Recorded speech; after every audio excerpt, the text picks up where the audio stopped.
Coco Johnson, your Lady of Wellness. Join me as I address topics in all things wellness, from mental health, social disparities, and education, advocating for those who suffer in silence. Hi, I'm Coco Johnson, your Lady of Wellness. Join me as I address topics in all things wellness, from mental health, social disparities, and education, advocating for those who suffer in silence. Brought to you today by Rosa Sharon All Naturals, changing lives one tablespoon at a time. Welcome. I am so excited to have my next guest today. She has been working with teens for many, many years in matters of social disparities and mental health and just trying to get on their level. Welcome. Thank you, Tonya Brown, mental health first aid instructor, founder and executive director of Leading Ladies Incorporated. Today we're here to talk about mental health in teen girls, warning signs, as well as providing resources as well. Thank you for having me. Awesome. So let's get right into it. Tell us a little bit about Miss LaTanya Brown. And how did you get on this journey of wanting to help teen girls in their everyday lives and transitioning? Okay, so how I got started was I was once a teen girl who needed a mentor and had many mentors and did not realize that I had many mentors.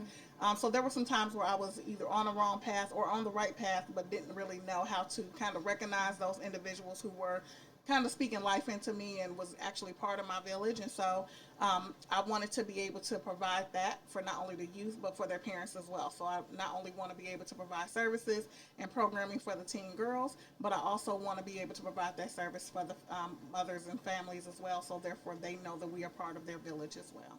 All right. So did you get into this, like, what inspired you? As far as, I know you mentioned that you didn't have certain people in your life, mentorship, but do you can remember back in the day or when you were younger, as far as what encouraged you, what made you say, later on in life, that this could be useful because I didn't have this, and if I provided this now, I can help people move forward? Yeah, so just to be a little transparent, so I was one of them girls that's, had a little mouth that was cussing everybody out and fighting a whole lot, right?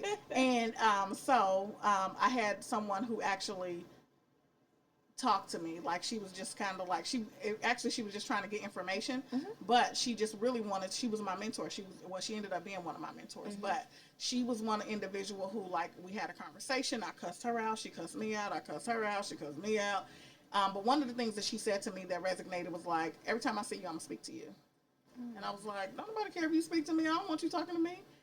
But every time she seen me, like, she literally spoke to me. And so every time she seen me, it kind of broke me down just a little bit more because she would always speak. And so finally, I just got to the point from saying nothing to her to speaking to her. But then from there, once I was able to let her in, she was able to really start pouring into me. And it allowed for me to see, like, oh, everybody is not bad. Somebody is out there actually wanting to, find out how my day is going, figure out what it is that I'm doing. Where is my mental health at in those moments? And so from there, she, like I said, she became one of my mentors, but it became that important. So I think every girl, what brought that on is that every young lady needs a mentor. They need somebody besides the people in their family, the women in their family, to be able to say, hey, let me pour into you so that you know that this is what you can do and there's no limits to what you can do, but be able to provide those resources and create a safe space for them to be able to just say and be themselves, transparent, authentically and transparent without judgment. Nice. So are you a native of Indianapolis? I am not. I'm originally from Chicago, Illinois. Born and bred. Chicago, Illinois. I moved here 24 years ago. Okay. And what made you decide to come to Indy? So I used to visit Indy a lot, here and there. And so I used to live in Bloomington, Indiana. And so me and a few friends used to always come here for, like, Black Expo, Circuit City Classic, and just kind of come here and there.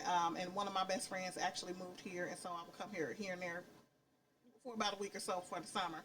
And so I just liked it. So I literally was I went to school, left school, And went back home to Bloomington for a minute. And I was like, woke up one day and was like, you know what, I'm moving to Indianapolis. And I literally moved to Indianapolis the next day. All right. And been here ever since. So one thing that you skipped, because Tonya and I have a little history. Tonya and I have a little history, well, a lot of history. But one thing you skipped, you're very educated. Very. So let's talk about that. Like, Okay. what do you specialize in? How did you get there? Why did you do it? Oh Lord. Okay. So, oh Jesus. So, I have an associate's in criminal justice. I have a bachelor's in human services. Because of course I work with teens, I work with youth, but I also work with people. And so we know people be peopling, right? So Exactly. we need a little sometimes. And I'm currently in school right now for my master's in addictions counseling as well as mental health, because those two mean dear to me. I'm a child of an addict, so the addictions piece means a lot to me, and I'm currently working in the field of addictions, and I love it. I work with not only the patients, but I also work with their family members as well. So it's a near dear thing to me. Mental health is also important because I feel like everyone suffers from some form of mental health.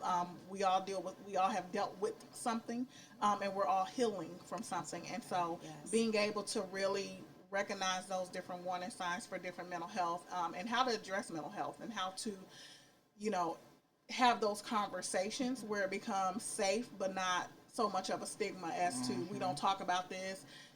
If you think I'm over here doing this, then you just think I'm over here doing this. We don't talk about none of the other stuff. And so, for me, everything that's in the house comes out the house. It don't stay in the house. So, yeah, and I'm also a mental health first aid instructor because I want to be able to train as many individuals as possible who want the training in mental health first aid. So therefore, they are able to, as adults, recognize the signs, and also be able to help and advise and assist that young person in getting the help that they need. So would you say that like part of your like adolescence and your childhood contributed to you being such a advocate as you being wanting to help others and to being their best selves? Yes. Absolutely, 100%. I had many people, like I said before, I had many people who were mentors, and I didn't recognize that they were mentors at the time. But they were women who were that just continued to pour into me. Even throughout high school, when I was homeless and I was like hearing it, moving from pillar to post, there were women who, my friends' mothers, would just literally pour into me without even me recognizing that they poured into me. Wait. You said that you were what? I was homeless throughout high school. Really? Wow. So that's traumatizing in itself. Absolutely, absolutely. So you were out there fending for yourself and just trying to survive. Yeah, because your story is really one to be reckoned with as far as the survival mode. So could you give us just a tinge back about your surviving in high school, trying to understand, navigate, because there are plenty of teens out here Absolutely. that are doing the same thing and think they are the first ones to have ever lived it. But sometimes we got to let other people know that we've been through it, and now here's our testimony, if you will, Absolutely. that you can make it if you do this. Yeah, so one, let me just say to any youth out there, you are not alone. By no means necessary are you alone. Number two, as I say that you're not alone, I want to also say that tap into the people who are pouring into you. When I was homeless and living pillar to post, I stayed with different friends here and there, and as I stayed with them, their parents never, not once, was like, "Why you here? Why you here?" It was like, "Come on, go in there, go to sleep, get up, go to school, do what you need to do." So like I never skipped a beat in high school. I still graduated. I still did everything I needed to do, and I worked. I worked 2 jobs as well as went to high school. So and graduated. And so those women poured into me, even though they did not pour in. Even though they weren't like, "This is who I am to you, and I'm going to pour into you." Those women, I was actually able to observe them. I was actually able to talk to them. They created that safe space for me. They created that shelter for me. They created just a lot of those different things. And so for any youth that are out here, any teen girls or youth, period, that are out here and you feel like you are alone, you are not alone. But be able to tap into those people who really mean something, those individuals who are taking you in, those healthy individuals, not unhealthy individuals, but those individuals who are taking you in, those individuals who want to see you succeed, those individuals who are encouraging you to go to school, the ones who are encouraging you to work, encouraging you to be your best self. Lean into those individuals because those individuals are your mentors. They are your resource. Awesome. That's great advice because so many of us, like our age group and beyond, the village raised us. Yes, The absolutely. village was, The it village. wasn't questioning the village. If you did wrong in the community, Hmm. the village brought you back in. You might even Yes. got a licking or a spanking by Hmm. the village, and then got sent home. And most times, and they said you got in trouble again. Right. But it Hmm. helped develop and shape us. Absolutely. Absolutely. So it sounds like you had a good direction and Hmm. following as far as with a village that you didn't even know that you recognized Yes. immediately that Hmm. you had. But also have to be able to receive it. Right. And I think oftentimes that becomes the issue is because it's like, I don't believe that I can have this, or I don't Mm-hmm. believe somebody would think something different of me than what my immediate family. Mm-hmm. But you have that. You know, Mm-hmm. when you have that, whether it's a teacher, whether it's a counselor, whether it's a therapist, whether it is a community center worker, you know, whomever it may be, we all have those, and youth have those as well. So, So when do you think that about what age do you start recognizing the power that you had and have? When did you recognize and start believing in yourself? When was that inkling of a thought starting to occur in your mind? ooh, well, I will say I knew that I deserved something different. Mm-hmm. Probably around middle schoolish, Mm-hmm. something to that nature. Mm-hmm. But I would say it took for me to become an adult Mm-hmm. to really tap into my hurt, my pain, that trauma, and really understand mental health aspect of it. Mm-hmm. And so understanding that mental health aspect of it, it allowed for me to dig deeper into the whys, Mm-hmm. but then the hows, but then how do I move forward? How Mm-hmm. do I get better? How do I make sure that my mental Mm-hmm. is good so that I can move forward in life, that I can be who I know inside that I am, that I can be. Mm-hmm. So early on, Cool. early on. So let's talk about leading ladies. Yes. So that's your baby, even though My I know you baby. got real babies, but Yeah.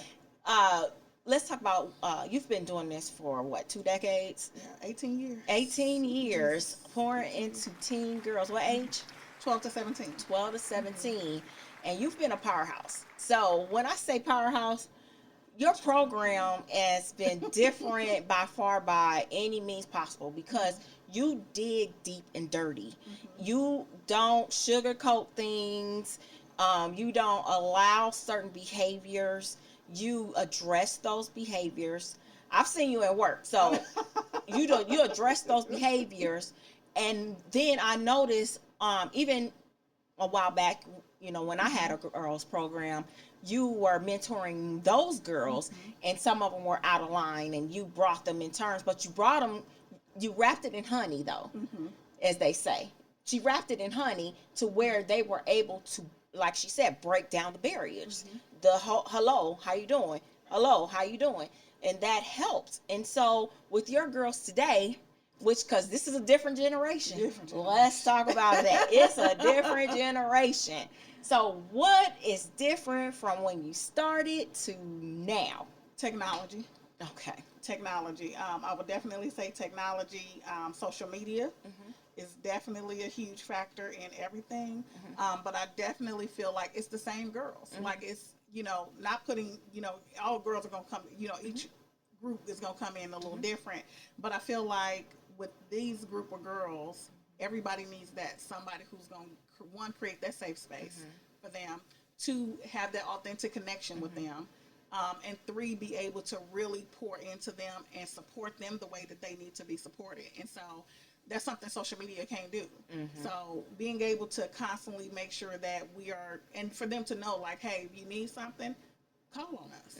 But let's get really deep. I mean, like you said, we get deep. We You get get deep. deep. Give us some topics. Give us some topics. We talk about trauma. We talk about breaking generational curses. We talk about sex trafficking. We talk about mental health at its finest. We actually train our girls in youth mental health first aid.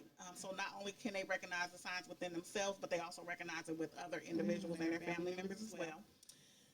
We talk about healthy relationships, healthy versus unhealthy relationships. We talk a lot about literally everything, but we have some fun topics too. We get a little goofy. It's not all serious, but we definitely talk about attitudes. We just have a variety, a range of different things, but we also expose our girls to a lot.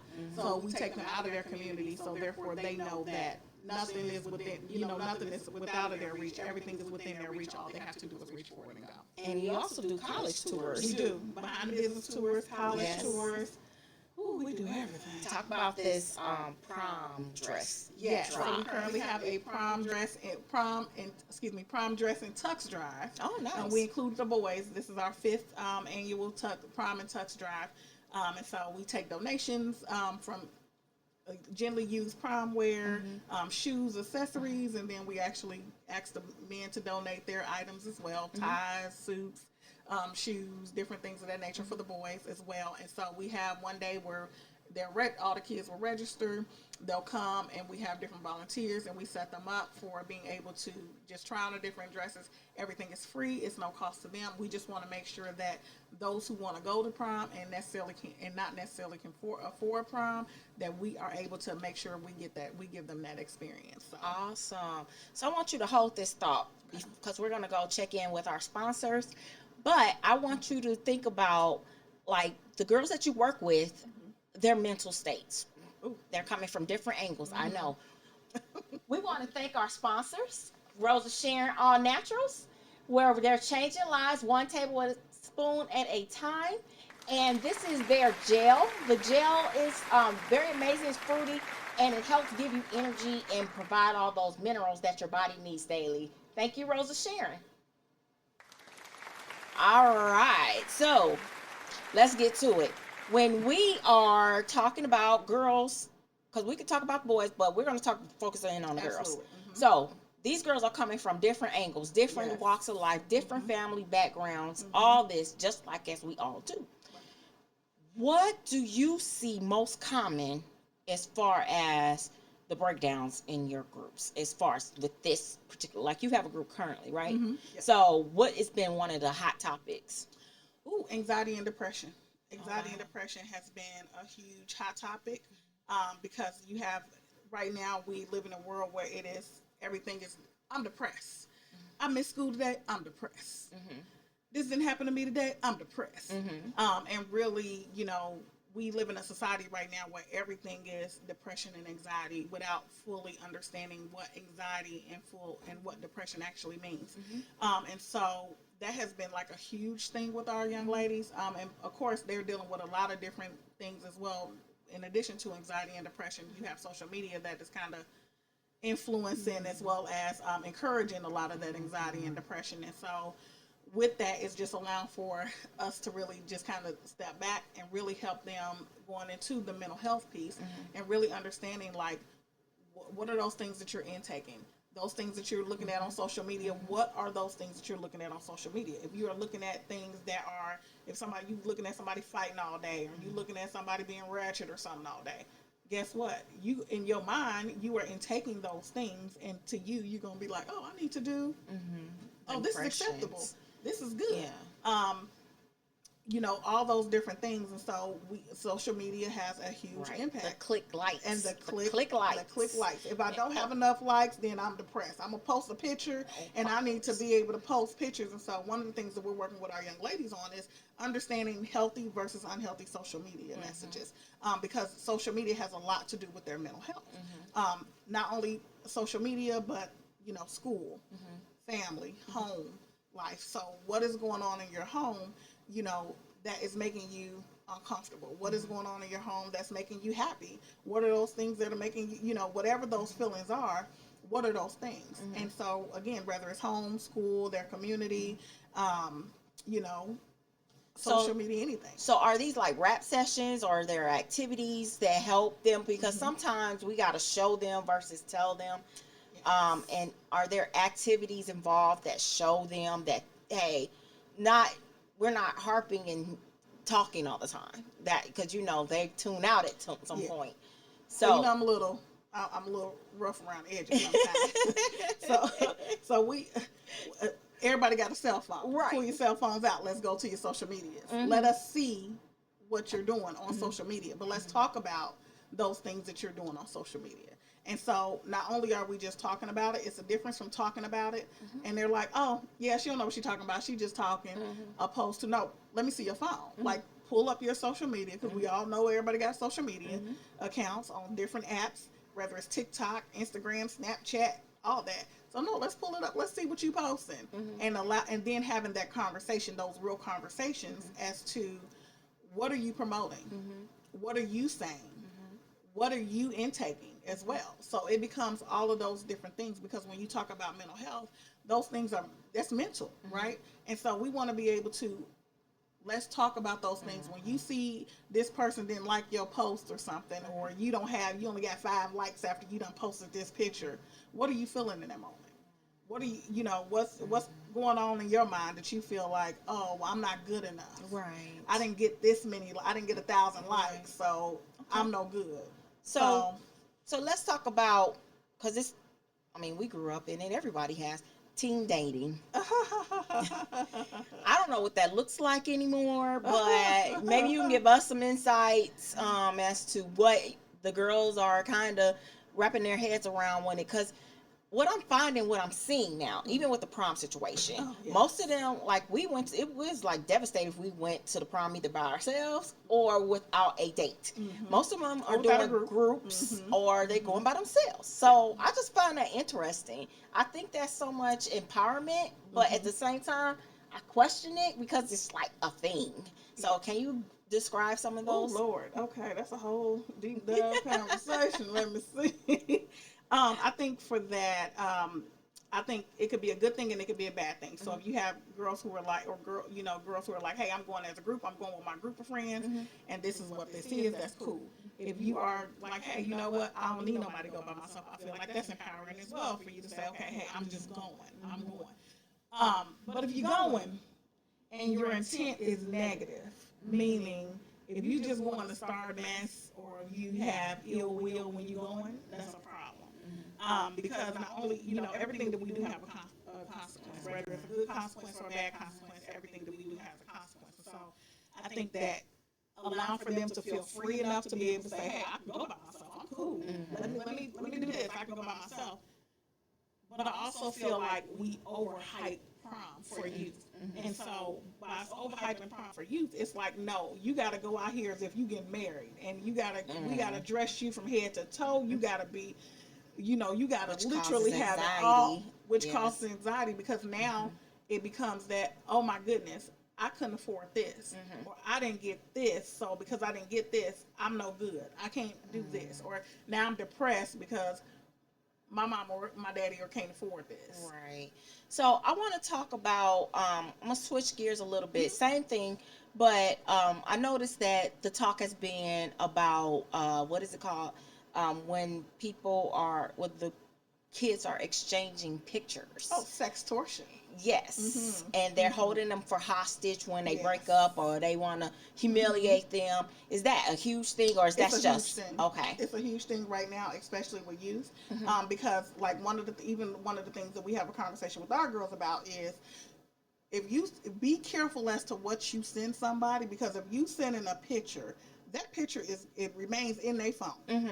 You don't know who that person is sending that information to. It's just there. It's out there. Whether that person is saying, you know what, I ain't sending it to nobody. I'm, this is just this. I'm good. Like, no, that you let them get mad at you. Everybody in America go have their photo.